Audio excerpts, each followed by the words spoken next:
instead of working from sunrise to sunset, be allowed at least to work for 8 hours. And that challenge was taken up across the seas in Chicago. And their demonstrations were met with heavy police brutality, which had the opposite effect. I think that sounds familiar. Even so, those who go to celebrate 167 years ago, the issue was between capital and labor. And of course, as an independent country, we then, in 1963, decided to be part of the international labor movement. And therefore, we always celebrate May Day as a matter of belief. And us in Azimio, we believe this is very important, a very important day. And therefore, I want to take this opportunity to call on our leader, the Honorable Raila Odinga, to come and make a statement. So thank you for coming. Maybe at the end of it, 1 or 2 questions. Thank you. So, members of the media, good afternoon.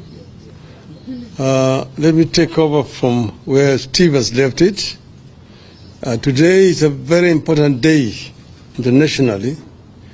It is the International Labor Day, the day for the workers all over the world. It's a day when workers commemorate the struggle that they have waged over the years to improve the working and living conditions of the people.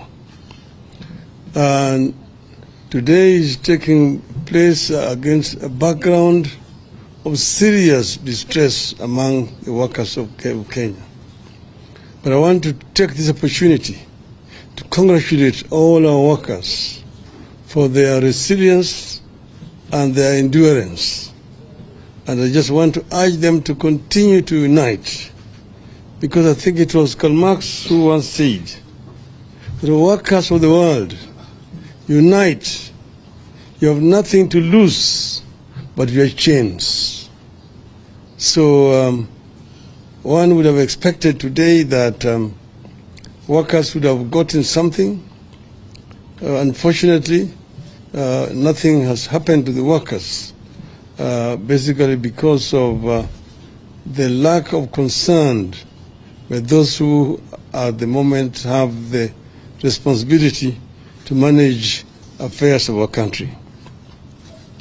We have a statement to make today, and this is on 2 subjects that we are addressing. This statement is on Shakahola massacre and protest rallies. We called you here today to make a brief statement on 2 issues. First, the Shakahola cult massacre, and secondly, the protest rallies planned for tomorrow. Yesterday, Honorable William Ruto announced plans to set up a judicial commission of inquiry to probe the Shakahola cult deaths. The regime also declared war on our protest activities planned for tomorrow, and they have repeated it today. Ruto's announcement on Shakahola underscores part of the problem we are facing as a country with the Kenya Kwanza regime. Ruto does not seem to know that the concept of a judicial commission of inquiry appointed by a president is unconstitutional in Kenya since the year 2010. Under the 2010 Constitution and its entrenchment of separation of powers, the exercise of judicial power is only as provided under Article 1 and Chapter 10, which provides as follows, and I quote, 1. The people have delegated their sovereignty of judicial power to only the judiciary and the independent tribunals established under the Constitution. 2. Only Parliament can establish a subordinate court or an independent tribunal through an act of Parliament. 3. Only Parliament can determine the jurisdiction and functions of a court or independent tribunal. 4. It is also now the law, as determined by our courts, that only the Judicial Service Commission can determine who would be employed to serve in such a tribunal. 5. Indeed, Section 13 of the Commissions of Inquiry Act is very clear that an inquiry shall be deemed to be a judicial proceeding. This makes it an absolute preserve of the judiciary under our Constitution. A president, unlike the past, no longer has power to make any decision on the constitution of a court or an independent tribunal, nor who sits in judgment in such a court or independent tribunal. Yet again, Mr. Ruto is trying to undermine and overthrow the Constitution. We wish to state as follows. 1. The matter of Shakahola and the growth of cult activities in the nation, Mr. Ruto is as much a suspect as is all the cult pastors from Shakahola and beyond. He owes the people of Kenya an explanation before he purports to be trying to solve the problem. 2. The so-called pastors are the people who set up the so-called sanctuary at Ruto's former official residence in Karen as the deputy president. They did not stop there. These so-called pastors proceeded to deliver prophecies and promise miracles about how Ruto would perform as a president. 3. These cultic pastors were among the people who supposedly sanctified State House when Ruto arrived there, pretending to be holier than every other Kenyan. They proceeded to prophesy how great his regime would be. 4. These so-called pastors have organized mega prayer rallies attended by so-called prayer warriors that include Mr. Ruto, Mr. Rigathi Gachagua, and their spouses, supposedly to sanctify the land.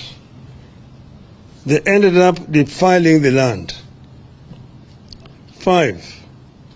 These so-called pastors aided the introduction of mandatory fasting that started in 2015 at the DP's residence in Karen, and which have been carried over to State House, where everyone is compelled to fast every Wednesday, regardless of their faith, effectively making State House essentially a Shakahola annex.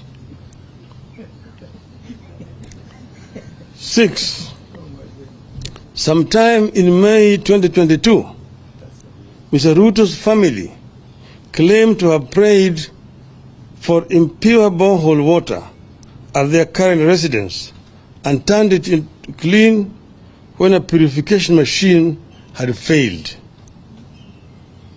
We see no difference between this claim and the outrageous ones made by cult pastors, like performing fake miracles and extorting money from believers with the calls like tuma mbegu ya 310 or fast until you meet Christ.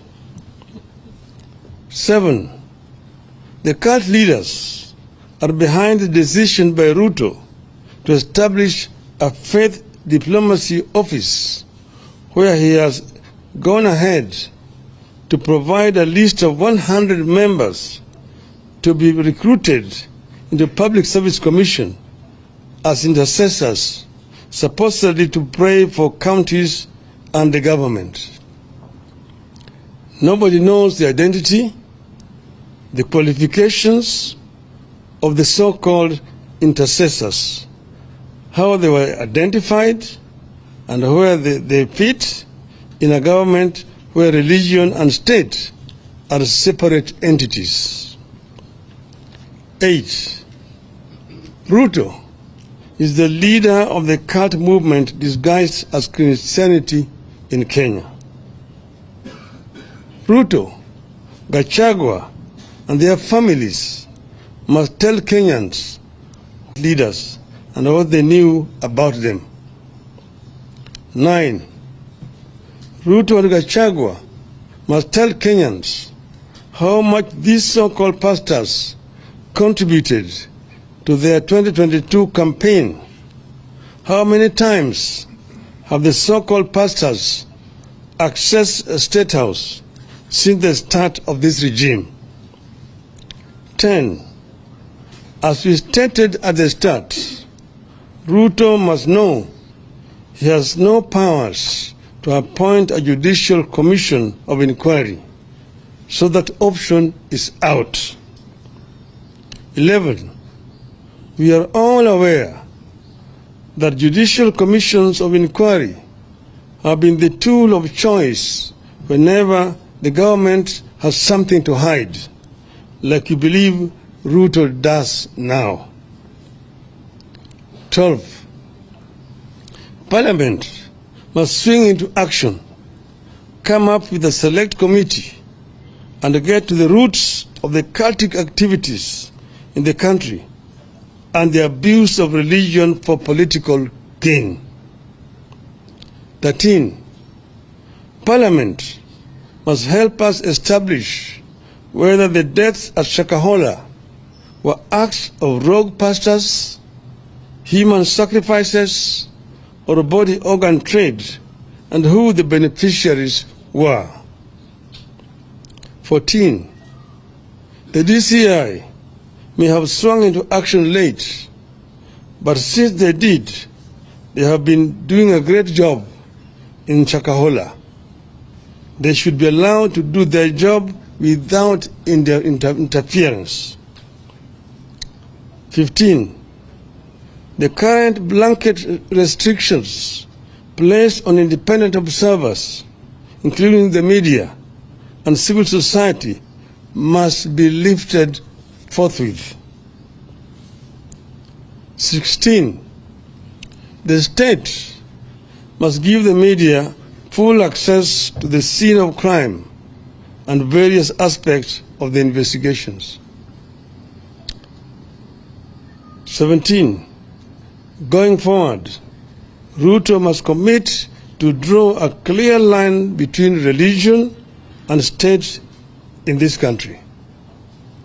He has deliberately merged the two to enable his political survival and as a cover-up for his corruption.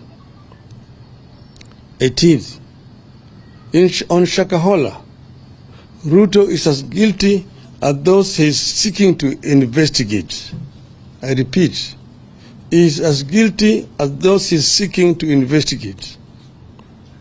The blood of those children who starved to death crying for a spoon of water is in Ruto's hands.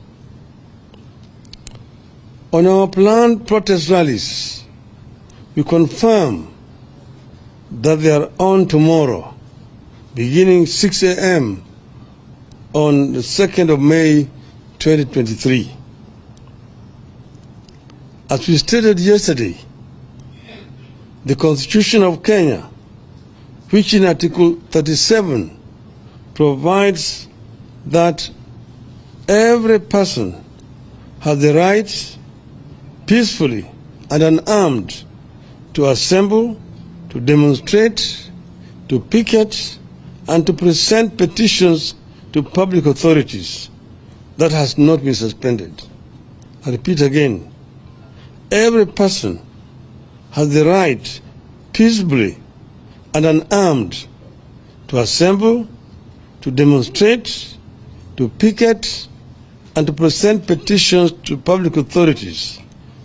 That provision has not been suspended. And our demonstrators tomorrow have been informed, and I repeat here, that tomorrow's demonstrations are going to be peaceful. Nobody is allowed to carry any weapon, and nobody should try to interfere with anybody's private business. We are basically demonstrating to present our petitions to respective authorities. Police cannot decide in advance that there shall be violence, then proceed to ban political activities that are protected by the Constitution. That is the making of a dictatorship. It amounts to a suspension of the Constitution. We will resist. We will resist.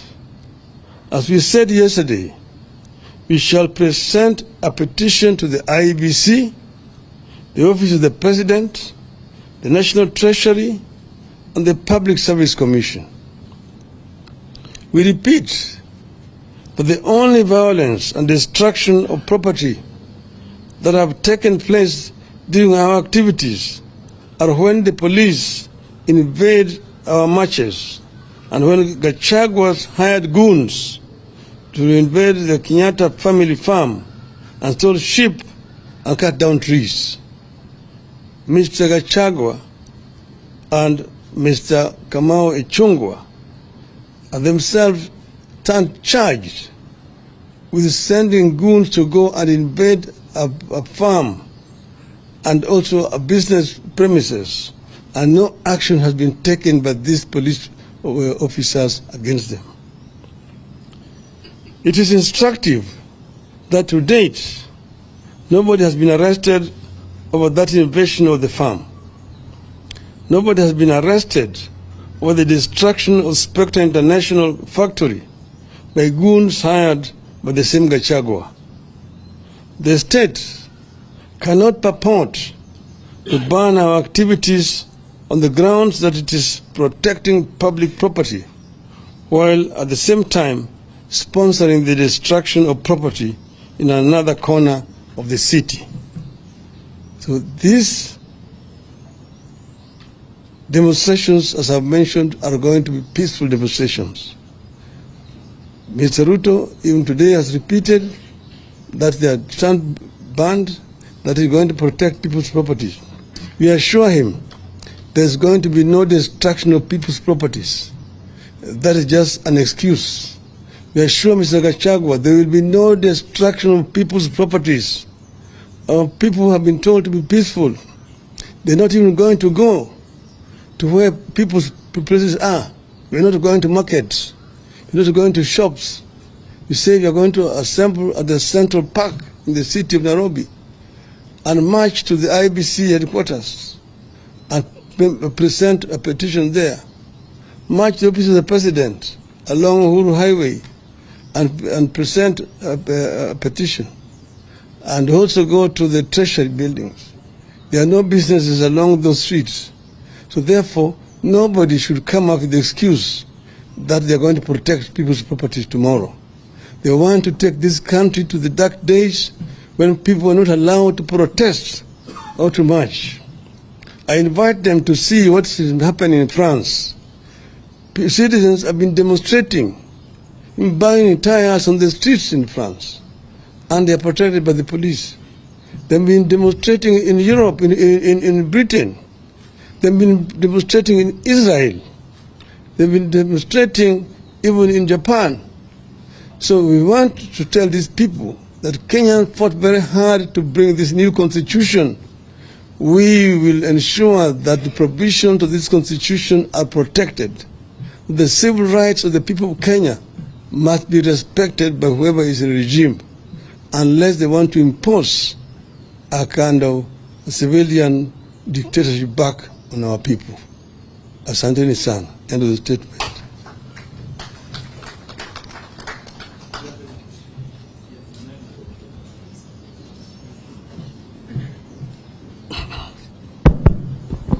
My name is Emmanuel Tor from KTN News. Just one question. Your previous attempts to access the CBD were unsuccessful.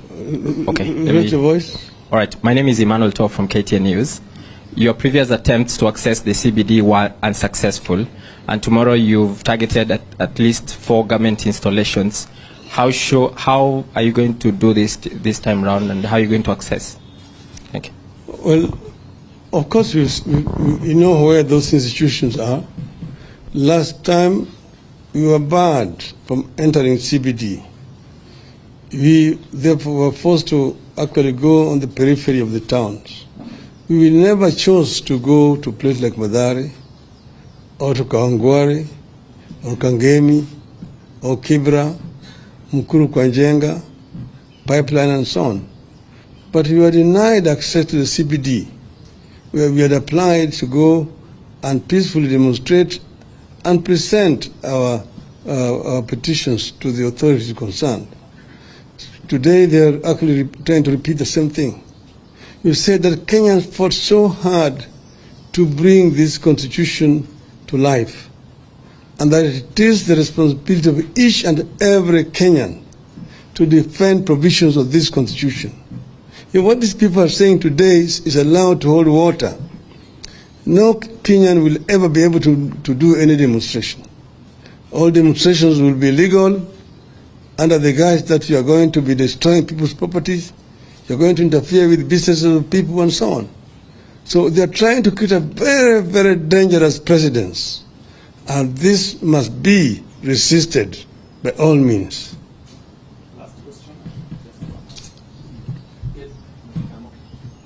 Prime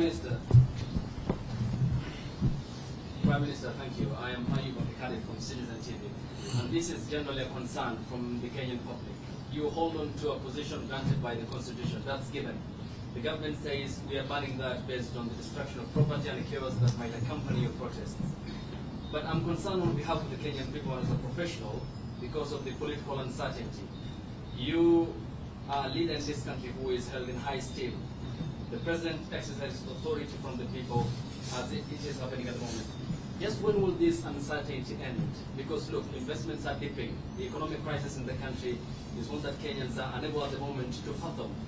Investors can't have the heart to invest again in the country, and it's staining our reputation amongst the community of nations. Just when will the political establishment understand the need for sanity and stability for this country to progress?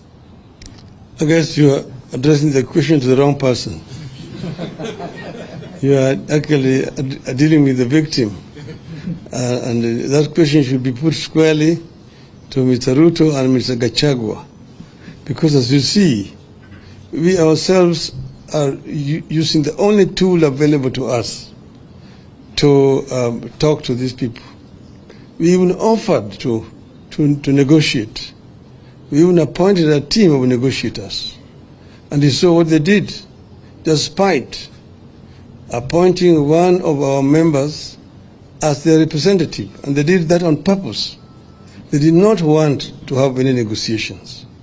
We have said that we are very ready to engage constructively in negotiations, but they have not shown any good faith in offering to negotiate. Other times, they've just been trying to buy time here and there. And that's why we actually resorting to this. This is the only option that's available to us. But for your information also, and for the information of the media generally, we have received very credible information that they are again planning tomorrow to go back to the Jubilee headquarters, to invade Jubilee headquarters with goons. To try to take it over. On the one hand, Mr. Ruto has been saying that he wants to see a strong opposition. That's why they've been saying that they want to create a position of a leader of opposition in parliament. At the same time, he's trying to cannibalize opposition. It's moving out to buy out members of parliament from the opposition to reduce the strength of opposition in parliament. It's also trying to take over political parties in the opposition. Jubilee is a member of Azimio coalition. They're signatory to the Azimio coalition, and their leadership is not in dispute. Those who try to carry out a coup in Jubilee were told by the courts that they should use internal mechanisms to resolve those problems. And according to the information that we have, Jubilee has actually called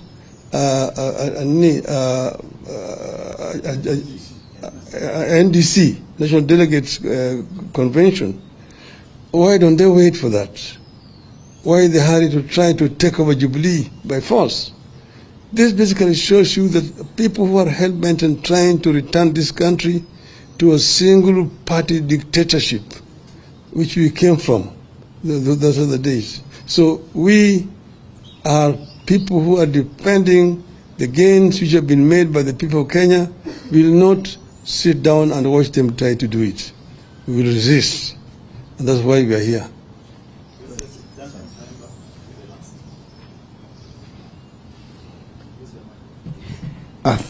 Thank you. My name is Duncan Heimba from NTV.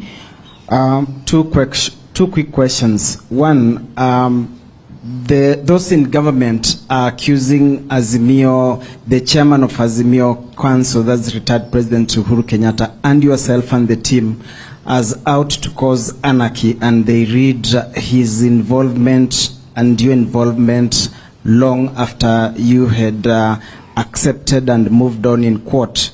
And then all of a sudden, so they are saying this is a recipe for anarchy. And secondly, when you launched the MDD, Movement for Defense for Democracy, your position was very clear that you no longer recognize President William Ruto as president.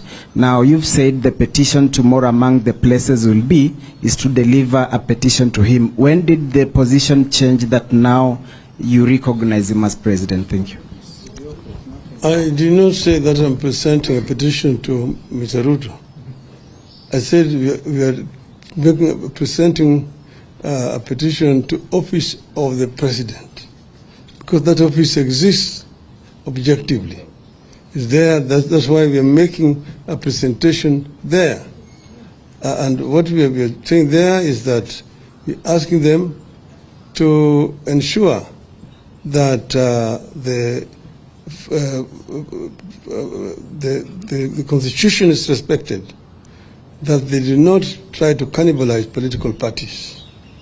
We're also going to the Treasury and making a presentation that they should release funds to the county governments. Because as you can see, they are trying to kill devolution by refusing to transfer funds to the county governments. So operations in most of the, almost all county governments have actually ground to a halt. They're just raising money through loans from banks to pay salaries to staff who are actually doing nothing at all. Then we say we are going to the IBC as an office to make a presentation to them. One, to agree that servers should be audited. They should allow the auditing of the servers.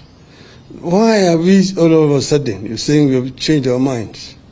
Yes, as you know, the elections were done, the ballot papers were counted, then the results were announced. But you remember, that's where there was the controversy. When they announced the results, 4 out of 7 members of that commission disagreed with the results which the chairman was announcing. The chairman and the 2 others were in minority. Majority of the members of that commission disagreed with the results which were announced. But we, however, let it go. But after that, months thereafter, 3 months later, new information came to light, which showed that in fact the information that was released by Mr. Chebukati did not represent the facts. that the 4 commissioners were right in disagreeing with Mr. Chebukati. And that's the reason why we are saying we need to have the servers audited. Why are we doing it? We're not only doing it because we want to take power, but we want to ensure that next time around Kenyans go to an election, there will be no monkey business.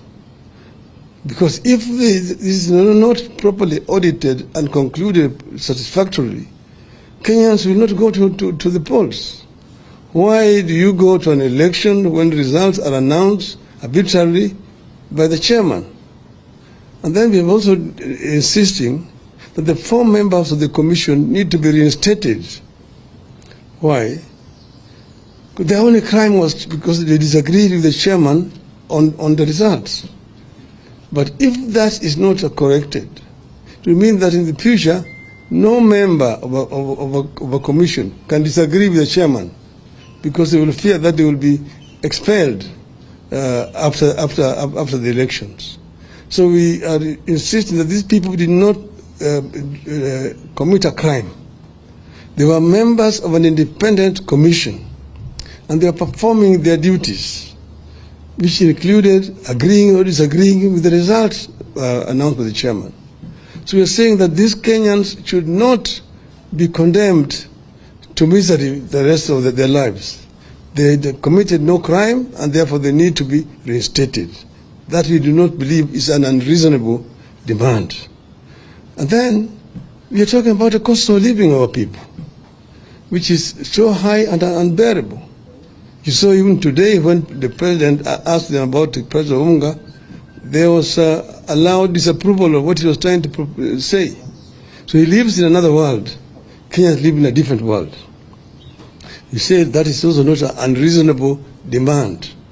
And then, of course, the issue of transferring funds to the devolved unit is also not an unreasonable demand. And the issue of stopping cannibalization of political parties, respecting political parties, respecting the verdict of the people at the polls, is very crucial to institutionalization of multi-party democracy in our country. So all the demands that we have made are clear and open, and we are ready to sit down with people and discuss over these issues. This is our position as Azimio. Thank you. Thank you. The food is talking about at 160, 170, all of it is GM. Yeah, all that unga. It's all GM. Can you imagine? No, it's not GM. Hey.